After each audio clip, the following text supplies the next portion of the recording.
Hello, everyone, and welcome to our new episode of Share Green Design podcast. Today we have with us Angela Loder from the IWBI, but we'll talk with her a bit later about who she is and what she's doing and her company and everything. Before that, as usual, I like starting with a direct question about something what caught our attention and why we invited her for a podcast was reading about a piece she wrote about rewilding cities and how we have to bring nature back into our cities and how that helps at many different levels. And we think that from a sustainability point of view, we often focus on other aspects like carbon emissions and embodied carbon, operational carbon.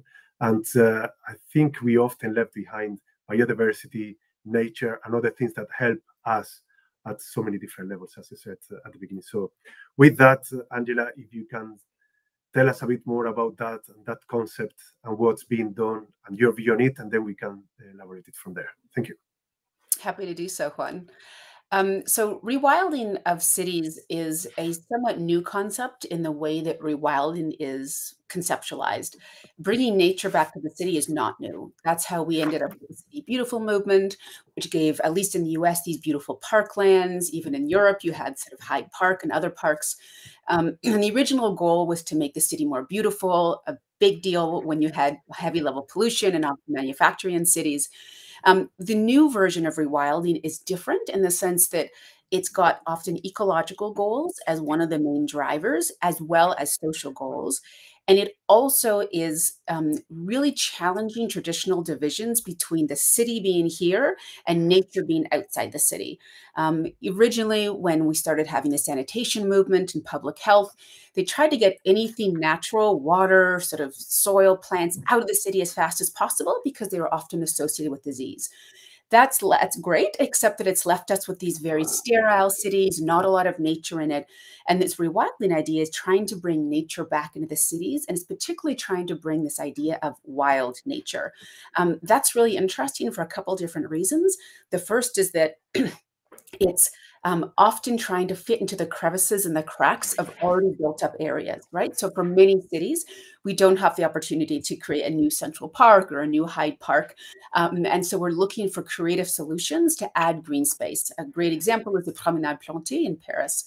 The second reason that it's interesting is because it's really challenging this very manicured, controlled nature aesthetic with lawns, sort of lollipop trees.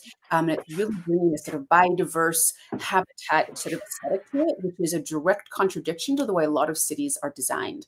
And lastly, we're really seeing that this rewilding is really coming up against ideas of public health, what kind of nature people need access to, what is their right as citizens or residents to have access to nature. And so the combination of all these different things, these kind of wildish nature in unusual places, these ecological imperatives, as well as this idea of its potential impact on health and well-being and equity, that's what makes this particular version of rewilding new and interesting. Yeah, and I think you touch on many items there. One that it's very interesting is the relationship between that nature and rewilding. Not only, as you said, that lovely parks that where everything is trimmed. So it's that relationship with health and well-being. So could you tell us a bit more about that as well? Because that's linked to the work you do normally more at a building scale, I guess. Correct. So there's been research for at least 40 years on the health and well-being benefits of nature, common benefits that are being discussed. Most of these original studies were done at a park level. We're starting to see a little bit more at a building scale because different organizations are interested in biophilic design and they want to know, is it worth it for me to invest in nature in the building? And a lot of the studies that are coming out are saying, yes, actually, there's huge benefits for your employees. But at a city scale and a larger scale, a lot of the benefits of nature really come from two main theories. So the one is the Kaplan's attention restoration theory. There's been many, many different versions of this, and this has been tested a huge amount of times at individual scale to population scale. And what it argues is that paying attention, like somebody listening right now to a podcast, is tiring, right? It makes our mind tired. but that looking out at nature is fascinating to us. It's got attributes that are restorative, that keep our attention, a sort of soft attention, and that this allows the mind to relax and be restored and allows us to pay attention more. So that's one side, and that's been, proven, even my own doctoral work on increased concentration with office workers in Chicago, looking at the green roofs. And the other side is really from Ulrich and colleagues on the psychological stress reduction theory. That was often done through experimental design. So you'd have a group of people in a room, they'd view something stressful, and then half of them would be shown pictures of nature, and half of them would be shown pictures of streetscapes or cities. And what they found over and over again was that their heart rate was reduced, showing pictures of nature. They had faster recovery from stress. Potentially their mood was better. And then other studies have since then have combined a lot of this work and found increased socialization. So a lot of work was done in Chicago and urban greening and looking at park districts. So older adults, there's been work on ADHD with children. It's really helped them. And more recent work, we just came out with a study in the last year, along with Nature Sacred, which looked really at the evidence for nature in the workplace. And that's because, as I said, even though there's over 40 years of evidence on nature, there's still the sentiment amongst many that it's a nice to have and that it's not really real and it's sort of fluffy and not real. Yeah. The evidence doesn't support that at all. And so the core benefits for the workplace are increased, access to performance. So, concentration, task performance. The second one would be better stress reduction. This is really huge for office workers with mental health and stress and burnout. The third, which is a little less studied, but at least studied in the office, but potentially really interesting given the current question on whether people are going back to the office or why they would go back to the office, is socialization. We know that socialization is hugely important, and it's epidemic of loneliness. In fact, there's a giant Europe-based study on the impact of city-level nature and loneliness and socialization. And then the last one is creativity. Creativity is a little less studied, but really interesting.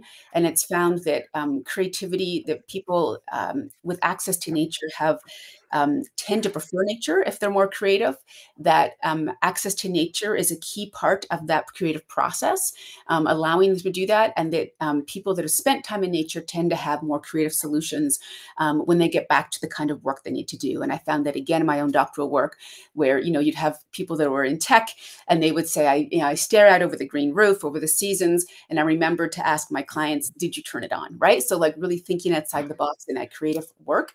And those kinds of benefits are really being seen across different scales. As I said, everything from individual level all the way to city level, and even new levels of studies are looking at different variations of that. So the research continues on what those benefits of nature are, what type of nature, where, populations. But we can safely say that generally speaking, nature, people love nature, we evolved in nature, and that it makes us much calmer and relaxed, and that people are stressed tend to seek out experiences in nature. Mm-hmm. Yeah, I think that's there's so much in there that you explained. One thing that you said, that it's, people experience all those benefits with nature.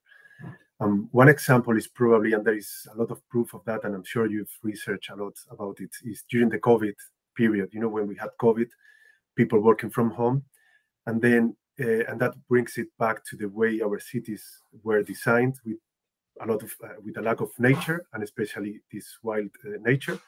But then those people living in the suburbs, that they had the opportunity to work from there, they had that period of months or even a year sometimes. And when they had to go back to the city with that lack of nature, and it's not only nature, but daylight and so on, some of them or many of them struggle. So that's a good proof of the benefits that nature has. So could you talk a little bit about that as well, please? Absolutely. So it's a really interesting question. I mean, I've taught on urban planning and transit-oriented development for years. I'm very pro-city. There's many reasons for us to live together in cities. from a sustainability perspective, from a social and loneliness perspective, from amenities perspective, there's many, different reasons. Support, right? There's a lot more support. But unfortunately, the way that many of our cities have been designed is they've gotten bigger and bigger and bigger, and they don't have that much access to nature.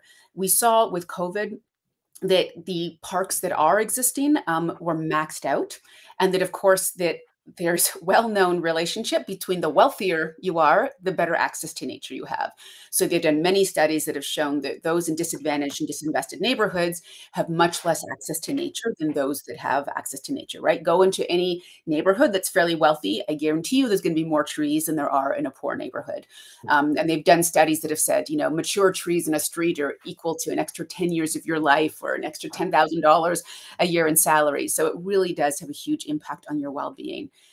The challenge is that, at least in North America, suburbs have interpreted nature as Jane Jacobs famously said, a patch of grass and fresh air, which is not really anything close to wild nature, anything close to original people living out in city exurbs, in which they would have smaller houses and they would have wilder land, and they wouldn't mow every single aspect of the land. In fact, there's some recent, discussions saying that a lot of those wildlife habitats are really struggling, because where they used to have a smaller house and sort of scrub still on the property that they would hide rabbits and other types, and then foxes. Now you've got these giant houses that have been built right to the edges and then manicure within an inch of its life. Kentucky bluegrass, complete monoculture, the absolute opposite of what we associate with nature. But even with that said, the desire to have more fresh air, more access to daylight, more access to nature is real. So how can we rewild and bring that green back into the city? This is particularly important in areas that traditionally haven't ever had residents. So there's two examples that come to mind. One is the city of Chicago, which their downtown loop never had residents, right? It was a downtown business district, beautiful buildings, the original skyscraper, but never had people there. And the former Mayor Daley had put a giant green roof, which is a park right by the lakeshore. So Chicago is pretty exceptional in that they kept the access to the lakeshore, Lake Michigan, public and open. But they also didn't have a lot of green space. So they started a program to add green roofs. They would do street plantings and flowers. So really extensive kind of beautification of these neighborhoods. And it was really interesting because the residents are starting to demand those kinds of amenities. They now have dogs. The dogs need to have somewhere to go to the bathroom. Most dogs don't want to go on pavement. So really looking for creative ways that you can have pocket parks, which is where you take land away from, or space away from the street, and have little cafes with planters, at scale or at grade gardens. So green roofs, plants in the garden, other initiatives like that, to be able to have better access to nature. This is particularly important for children. If you want to have children stay in the city, often people have kids. There's not easy access to nature for them. I have 3 small boys. I can tell you that had we been in a very small apartment with no access to nature, COVID would have been very challenging, or more so than it was. And then the elderly, or when people retire, it's really tough for them to stay in the suburbs because they often shouldn't be driving anymore.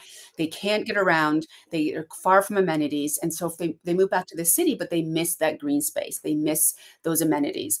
The second example, I guess, is Philadelphia, which is interesting because they've done a rail park, which is a post-industrial trail, like Promenade Plantée, or the New York City High Line.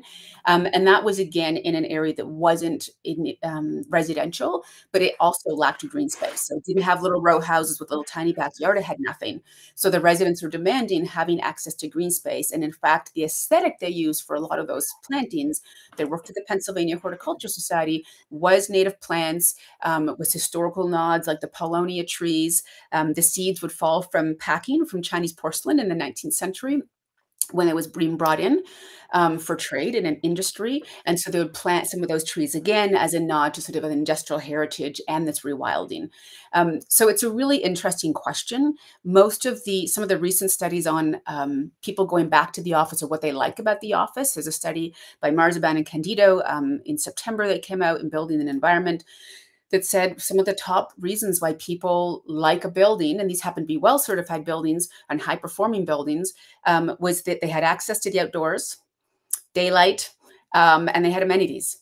So that is a huge component of what is missing sometimes in these downtown areas, these built-up areas, and cities are having to look for creative ways to add that green space back in, both to keep people in the city, to improve their health and well-being, and to give a real answer to people keep wanting to move out to the suburbs, which in itself isn't even the greatest nature, right? They're stuck in their cars all the time. They don't have much time to access that nature because they have to drive everywhere. So even Paris, which has got one of the lowest per capita amounts of green space per person, is even looking at replacing some of their, iconic tin roofs with green roofs. So I'm happy to talk more about this. There's many different directions it could go, but it's a real problem. But also, anytime you've got a problem, it's a real opportunity. Yeah, and I think what you mentioned there about the scale, it's interesting as well, because we can approach this rewilding or nature in general at a building scale, at a community scale, city, and then even further states and country level. So from a building point of view, it's relatively easier to control and to coordinate because each developer, whether it's public or private, can make their own decisions most of the times, both how you bring that nature to the interior or through courtyards or whatever way you want to do that, or within the demise of your property. But when you start getting into community and city, then that requires more policy level. So you said earlier about Paris and the green roofs. So you require a huge effort from the government, whether they are local or state, doesn't really matter, but it's policies to enforce that. Then, and that's done differentially differently in different cities or different parts of the world. So what would be you mentioned 2 cities there that are an example. So what do you think would help or could help cities on this rewilding and reintroducing nature into the cities at a city scale? Well, city scale is one of my favorite scales, and that's because that's where we see action. Sometimes things get caught up with a state level or even a federal level and they can't agree, but the cities is where things happen, and they're the ones that are having to deal with flooding or urban heat island effect from climate change. And so they're having to deal with climate change adaptation and mitigation, and often they're using greening as a strategy to do that. While individual buildings can add green space, from what I've seen, it is the most successful when the city provides incentives and sometimes mandates, right? You've got to balance the carrot and the stick. That has led to the most urban greening because you still have organizations that really just don't believe that green space is worth it. They don't think it's going to provide any benefit. They think it's a nice to have. They'll spend tons of money on a marble lobby, but they won't add plants or biophilic design into their building. I think that's starting to change now, but it's still an uphill struggle with some industries and some communities that even don't understand why their people need daylight. So the city level has many different policy tools available to them to help encourage or strongly encourage organizations to create green space as well as provide leadership. So I came up with a book in 2020 on small-scale urban greening, which looked at case studies in Toronto, Chicago, and Philadelphia. I'm originally Canadian, so I'm familiar, and I did my doctoral work in Toronto and Chicago, so very familiar with those cities. But they have some really interesting policy tools, and then I can talk a little bit about Europe as well, that have really been successful to encourage and provide city level, regional level green space, while also trying to encourage individual organizations to add green space. So some of those in Chicago, for example, any land that they have a green matrix, and any land or development which meets certain criteria had to select from certain like a matrix of sort of green features, and some of those were green roofs, some of those were LEED, so like green buildings, some of those were healthy buildings, so well, and that was a very effective tool for them to be able to encourage more green space to deal with some pretty significant flooding and urban heat island issues. In fact, they had, about 700 people dying, a huge heat wave. And one of their former mayors, again, Mayor Daley, had traveled to Europe and seen the initiatives there and come back saying, we need to do this as a way to manage some of these environmental issues. They also use tax incremental financing, and that is where if an organization or a district say they would never invest in a neighborhood, it's a disadvantaged neighborhood, but the city wants better schools there, the city wants investment in there, they give them preferential financing based on the valuation, the predicted future valuation of increased property tax and value based on the investment in that neighborhood. So that they use it extensively. That's been a very successful tool for them to get green schools with green roofs in neighborhoods that really need it, that the traditional real estate is not going to go into. And in fact, they use urban greening so extensively that when they would start beautifying the streets with flowers and planters, the real estate industry is like, oh, that's the next neighborhood that is going to be revitalized. Other tools that are being used, Philadelphia was very effective at using green infrastructure as a way to meet their requirements for the Clean Water Act. They negotiated with the Environmental Protection Agency to say, can we use green infrastructure instead of big pipe solutions to manage our stormwater? They also have stormwater flooding issues. They were allowed to do that, and they were one of the Rockefeller 100 Resilient Cities recipients, as was Chicago. And they had cabinet level position that got all the decision makers from different departments together. And when they had an issue with stormwater, they would also at the same time say, is this an opportunity to revitalize this park? Is this an opportunity to get the community involved, to really take ownership and really help maintain and get amenities that they want, right? So a lot of these disadvantaged neighborhoods, they wanted flowers, they wanted benches, they wanted stormwater gardens, murals, right? To really give amenity space and place for kids to play.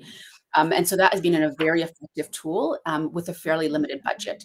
In Europe, the most interesting ones I've seen is the green factor, or the square area factor out of Germany.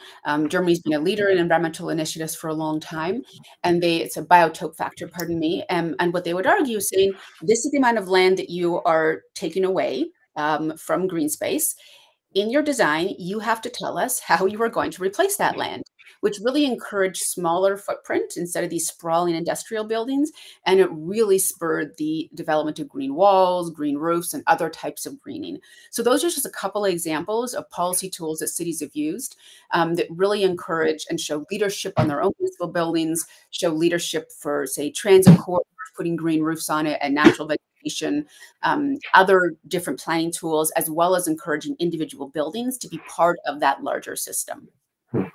That's very interesting, because that kind of initiatives bring that change at city scale, at building scale, but you have to think about all of them working together, isn't it? Because that's what the cities are at the end. It's like an organism, and you need to make sure that they all work together.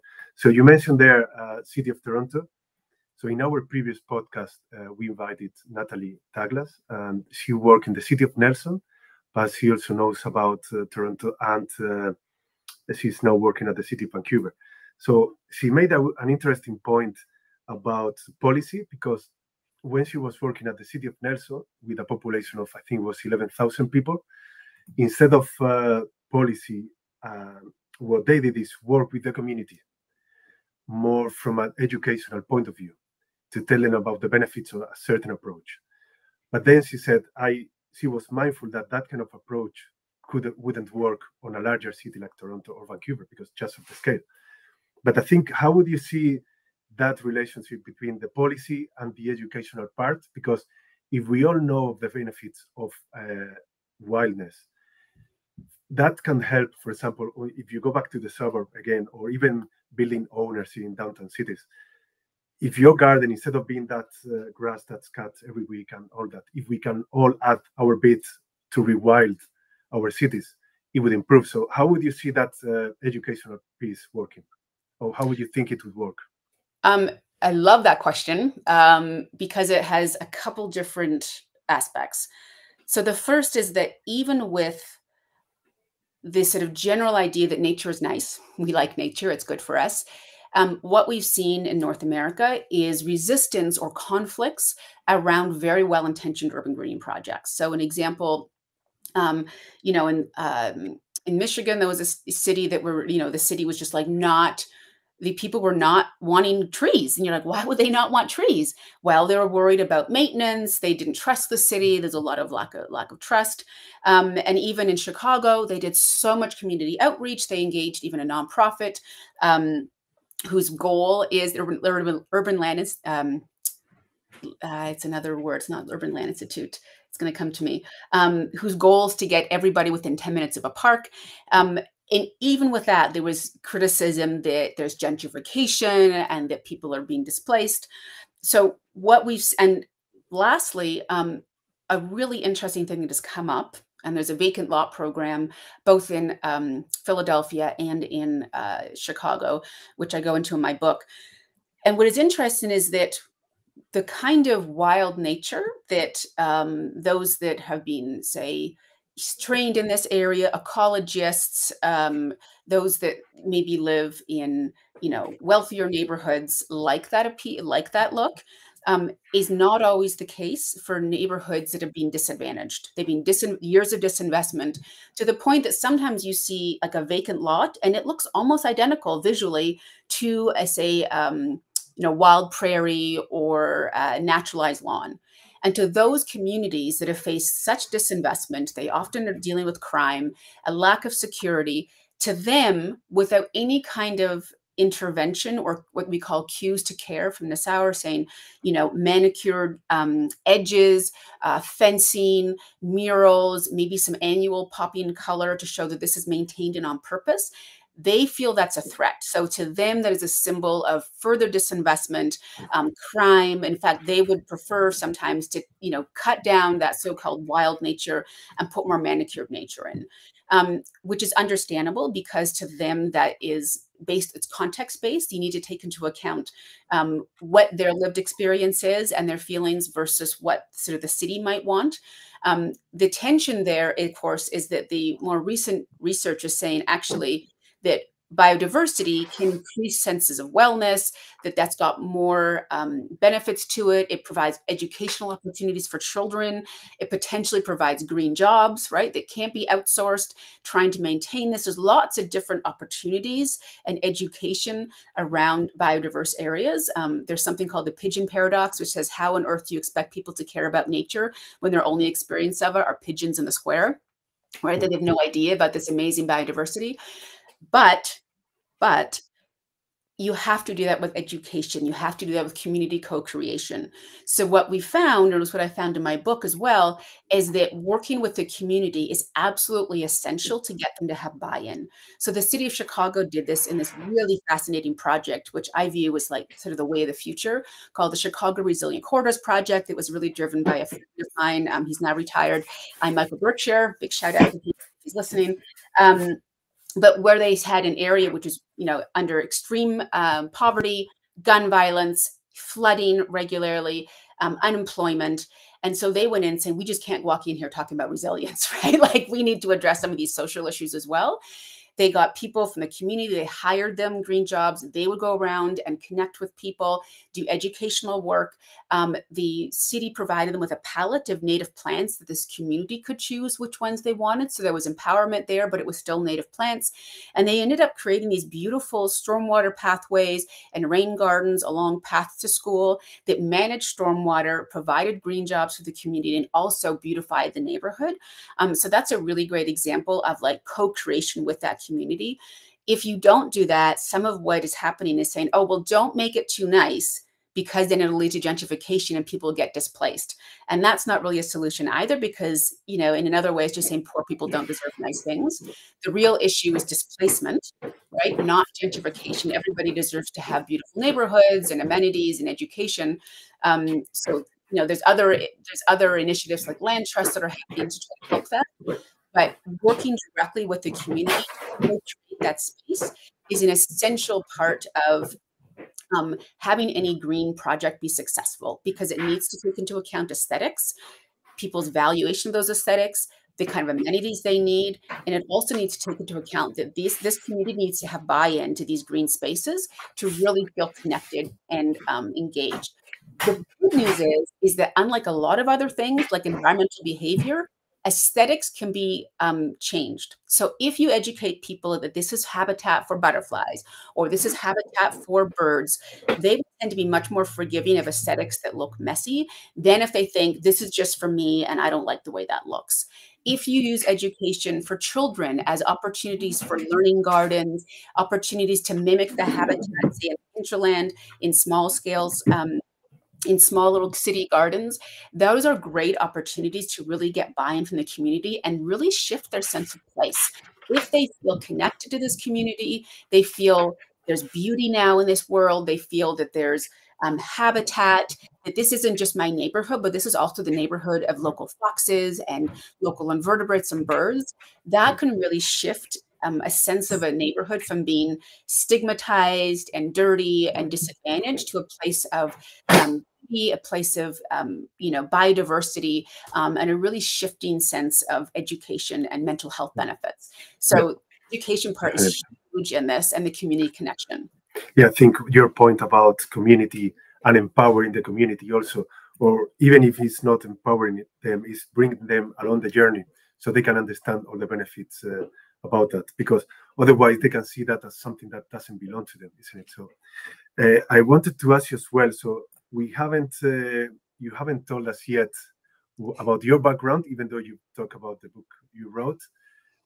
So if you can tell us a bit more about your background, how you got into that, and what you do on your job every day. Oh, sure. Happy to do so. So Dr. Angela Loder, and I came to this position where I am now in a little bit of a roundabout route, which is sometimes the most fun. I started off with a very classical degree on reading philosophy and all the great Western canon. And I really was centered around ideas around community, what makes place. And I was, I grew up partially in suburbs, which I was like, there's got to be a different way to do this. This is terrible. This is the ugliest buildings, car-oriented development. And I'd been to Europe many times. I've got family there. I was like, I know that there's a better way to do this. So I continued on looking at urban planning, metropolitan governance, nature. And that led me towards doing green roofs, which I thought were I worked for a green organization, such an interesting answer to greening the city, but we had really no research on it. So that's when I did my doctoral work. And I really continued to look at people's relationship to their environment at multiple scales, everything from building scale all the way to, regional scale, with a real focus on bringing different disciplines together. So psychologists and environmental psychologists study nature, social constructionists study nature. This is all academic. Policymakers do it, but none of them talk to one another. And then they wonder why they can't figure out why the community is not happy about something. So that's sort of my sweet spot. I love looking at those different types of work. And as well, of course, as continuing work with access to nature, which is ongoing, publications and conference presentations. That led me really to the International Wildbuilding Institute, where I'm vice president of research. And there I get to really have, really look at bigger questions on why isn't every building a healthy building? The International Wildbuilding Institute is looking to create people-focused places with lots of different, there's like 10 different concepts, and it's really using the best available evidence. So basically, when you build a building or you look at it as a community certification as well, that you say you're aware of and make transparent the impacts on health and well-being for your decisions. So for example, if you were going to put daylighting in or lack of daylighting, that the impact of your decision, or ventilation we saw with COVID was a really big deal. Meeting minimum standards isn't great for one's health. And so it really is a holistic approach across all these different concepts to really make buildings healthier for the people that live in them, to make organizational policy healthier, giving spaces for rest and recovery, et cetera, et cetera. that was our standard development team. And then the research department, we look outwards and say, what's next? What are the barriers to having every building be a healthy building? How do we measure health and well-being? We just created the 12 competencies to measure health and well-being for organizations. Nature is a big part of that. So really looking for that translation between industry, research, and practice, and getting that feedback and saying, well, this is what research says, but what does it look like to actually implement? And how do we provide better tools to bridge? So really excited that I get to do such fun work. And, we're a global organization. We have a huge number of projects worldwide, huge number of APs. So really happy that I get to see projects all over the world and continue this work. So thank you for that. And I think before we finish this podcast, I would like to ask you, because everything you've been talking about today is super interesting. So what would you say to young people that are looking to work on this context related to nature and well-being, which is becoming increasingly more important? I don't know if you've noticed that over the last few years, but I've noticed it myself working as an architect, that there is more interest coming from developers as well. So have you noticed that on your job as well? Absolutely. I will say that when I first started this work, people were like, what's a green roof? Is that just painted green? They really had no idea. And that they were still viewing nature as nice to have. What I've seen is that biophilic design is one of the top sort of desired components of sort of Class A buildings or highly listed buildings. For workplaces and other types of residences. We're also seeing the conversation shift from just carbon reporting, even just circularity, and saying that is not enough, that biodiversity and nature has to be an essential component of all of those things. So, Green Globes is coming out with the Nature Positive Declaration. I had the opportunity to review it under the peer review process. And, it's really arguing, saying, you have to look at land use change. Biodiversity and rewilding has to be central to all of this work. It's not enough to say that it's carbon neutral, because you're missing the point. And that really is heartening to see, because we saw a similar thing happening at cities, where the water department's looking at stormwater and the transportation department's looking at transportation, and are not connecting the dots and saying, yes, but the benefits of access to nature transcend all of those different departments.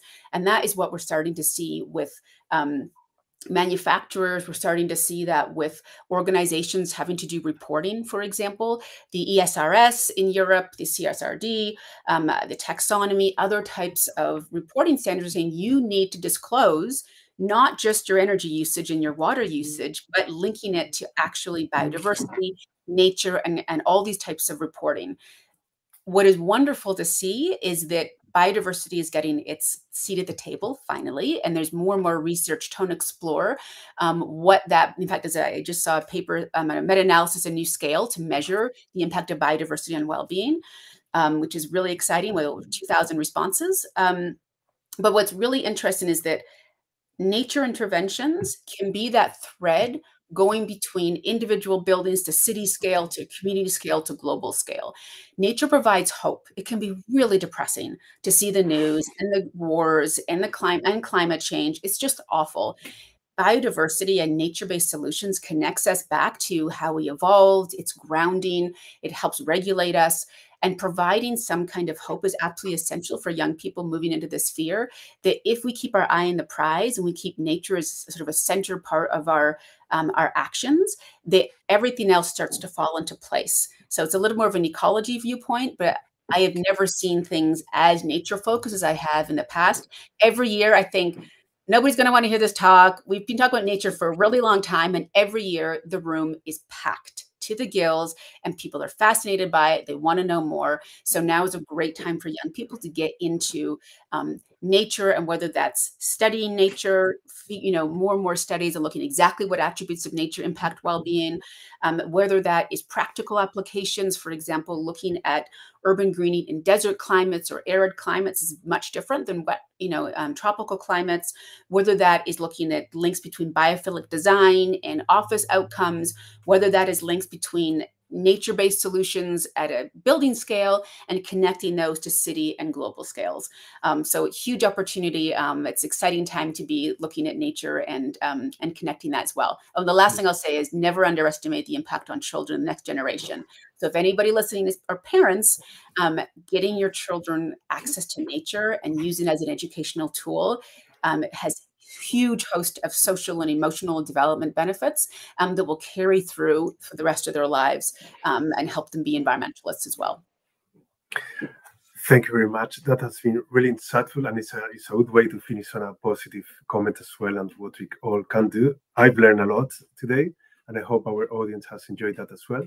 So thank you very much again, Angela, for being here today, and we hope to keep in contact with you and to continue collaborating on anything we can do to help to spread your message about nature. It's been my pleasure. Thank you, Juan. Thank you very much. Bye.